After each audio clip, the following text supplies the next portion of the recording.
you were talking about poetic, but there is a poetics in the film. Yeah, yeah. And I was wondering, you put a lot of attention in order to cover the territory of the place which that story took place. You search for a certain type of shots. There's you have a feeling and sense of place, and that place is not any place. It's Harlem. Yeah. So. Yeah. Can you tell us a little bit about this? Yeah, I mean, we actually didn't have much time there, and in a way, I think what I wanted to do was treat the particular apartment block where this event happened as a kind of protagonist in the film. The space as a protagonist.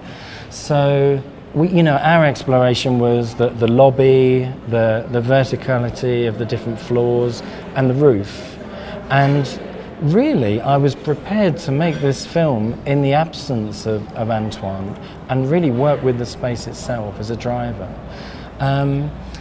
Antoine is banned from the building, so we had to circumnavigate the building with him and kind of, in a roundabout way, revisit, but without actually going there. Yeah. So there were lots of things we had to keep in mind about permissions, access, and I think in the type of shot, I was thinking about the space first and how the spaces are populated second. Okay. So that was the kind of way around. I was right, because it's quite clear at the beginning. The establishing shots at the beginnings are not about animals. No. It's about the space. Absolutely. And the environment. And I think that it's something that is becoming a through line in my interest, this idea of how social space and space is driven by kind of ideological and architectural concepts, how that is played out within a community. It's really fascinating, There is something else that I see in the film, which mainly the core philosophical issue in the film, which is what does it mean to be an animal? Right. What does it mean to be in contact with an animal? Yeah. Can we go beyond our social wave of dealing with animals, which is if the animal is lovely, it could be in your home. If the animal is not lovely, it should be in the zoo. But you, in a way, represent or reimagine or recapture an idea of a kind of interspecies family. Yes. So for that, you use a particular text, which is Jean-Luc Nancy. What is the contribution for your perspective through Jean-Luc Nancy on one hand, and how was the whole idea of that?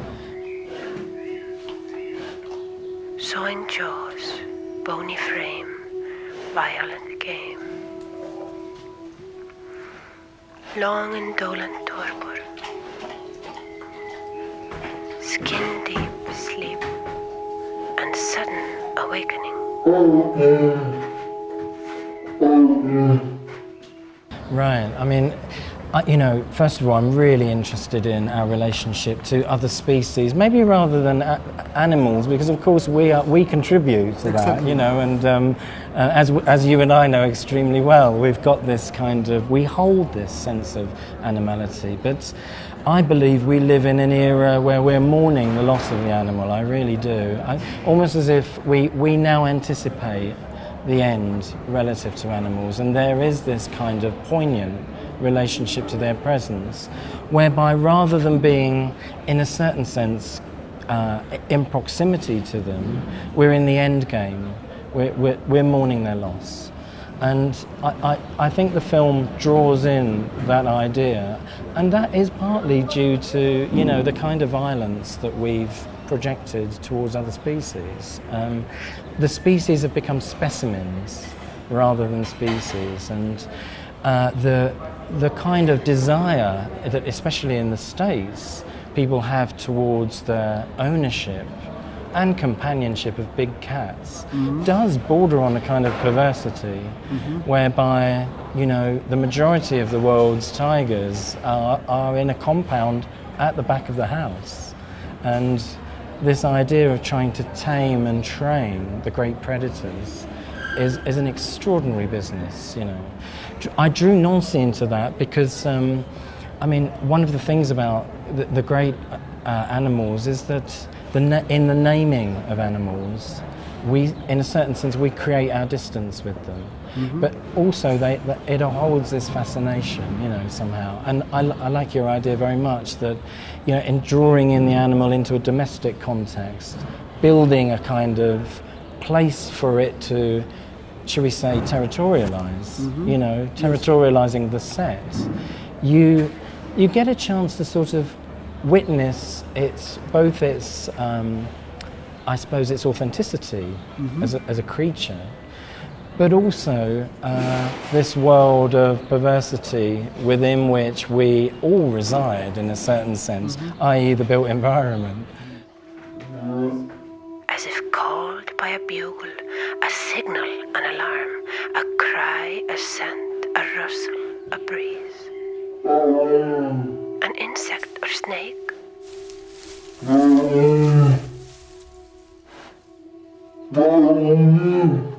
I think with Nancy's poem, the thing that fascinates me most is that he, as well as Antoine drawing in the animals into a kind of single entity, mm-hmm. a threesome, a family unit, Nancy does that with the names of the animals. So the tiger and the gator become the tigrator. And this sort of combinatory animal is actually what you're left with, and he uses a very nice phrase for it. He says you're left with their savagery without their savagery. Yes. You know, so... Yes. But he's extremely conscious.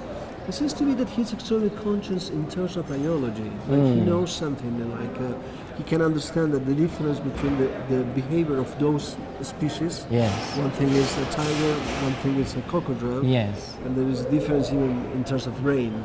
Yes. So one is a mammal, the other is it's reptiles, so it's a little bit different. Yeah. But he's quite, he has a fantastic Darwinian idea, which is if the animal is from the very beginning is with him, something can change because there is an adaptation. Yes, in a way. yeah, in a certain sense. Yeah, he talks about bending natural instincts, Antoine, and I love this idea that you can't tame wild animals. It just is absolutely out of the question. But you can bend wild animals just so that perhaps there's some, subtle reconfiguration of things, and he obviously achieved that to an incredible degree. And in the research for the film, I encountered a number of other people who also do this, mm-hmm. people who prefer the company of animals, people who operate well with animals. Well, that is the case, of course. The most famous case in cinema is Werner Herzog, Grizzly Man. Yes. But it's a different approach. I think yours is more philosophical and he is more Darwinian. Yes. There is a taste of philosophy, but in your case it's consciously philosophical. Tell me something more about Nancy. How he bore to the project. It's quite strange. He's a big name. Yeah, I've invited him to participate in other projects. So we made a film that partly was premised on, his body, really, the status of his body as a transplantee, as someone who's taken organic material from another. And I made a kind of visual analogy with the use of an octopus. This sort of wonderfully curvaceous creature that wears its inside out and is, emotional, almost kind of, one could say, hysterically outside somehow. Extraordinary creature to work with. And Jean-Luc is now, he's making use of the film and this sort of, maybe the idea that the attributes of the animal or other species can draw out philosophical ideas, and I believe they can. Mm-hmm. Sovereign by your allure alone, by your stretches, by your leaps, by your sated sleep, by your starts, by your fury, your courage, your glory, which our tongues try to form in roughened rhymes.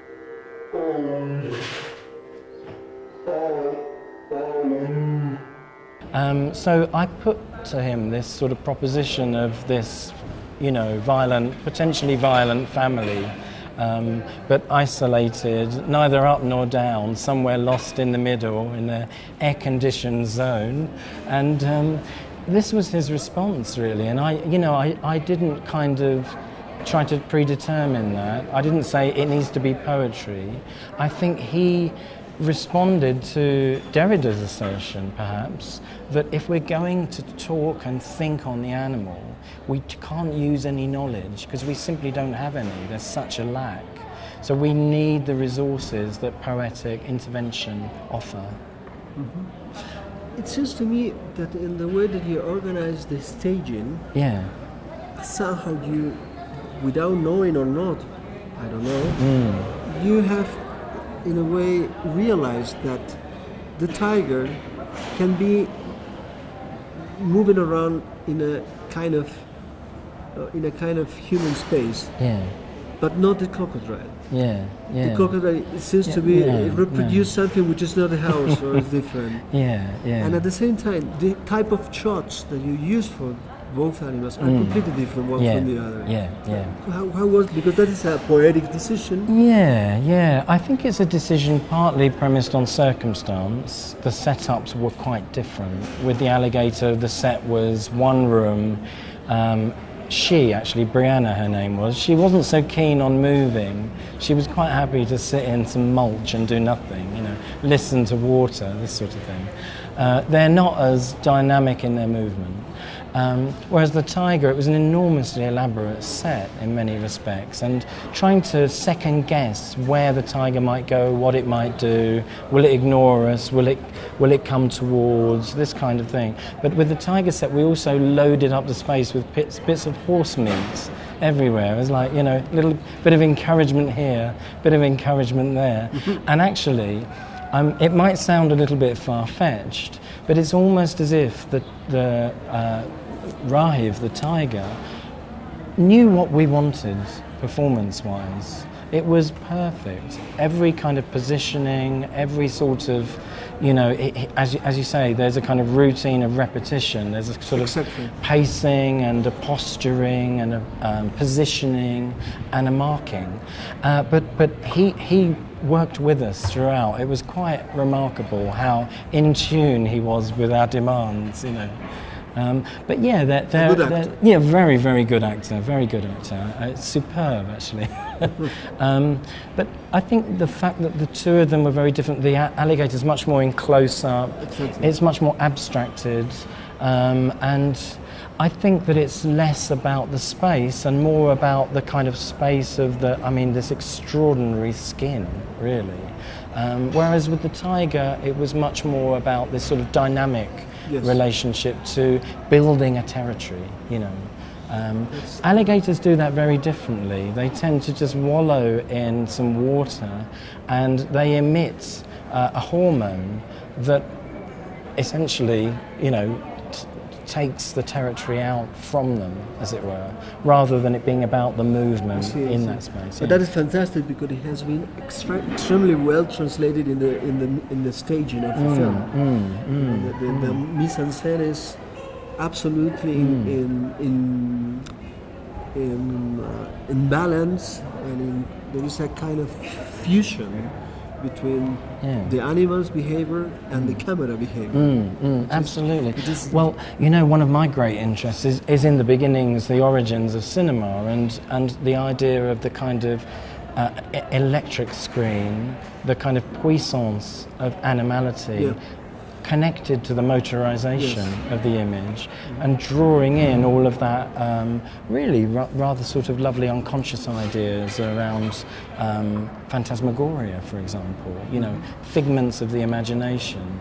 And I think somehow that becoming a kind of an abstracted form is figurative, but it's abstracted in that the narrative is no longer the driver for it. It's about the presence, the spatial presence of the creature themselves is the thing that really excites me about this kind of work, especially as an insert within a film that may have other ideas about the human story,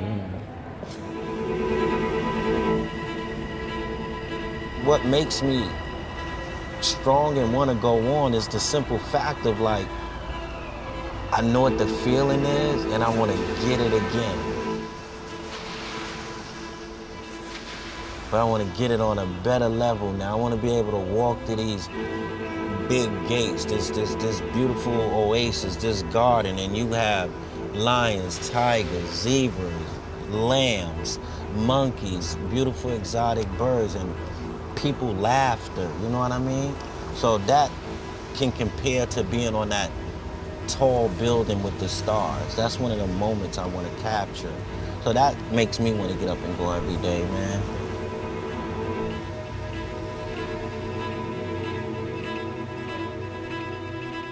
Es una película, como dije al inicio, absorbente, fascinante.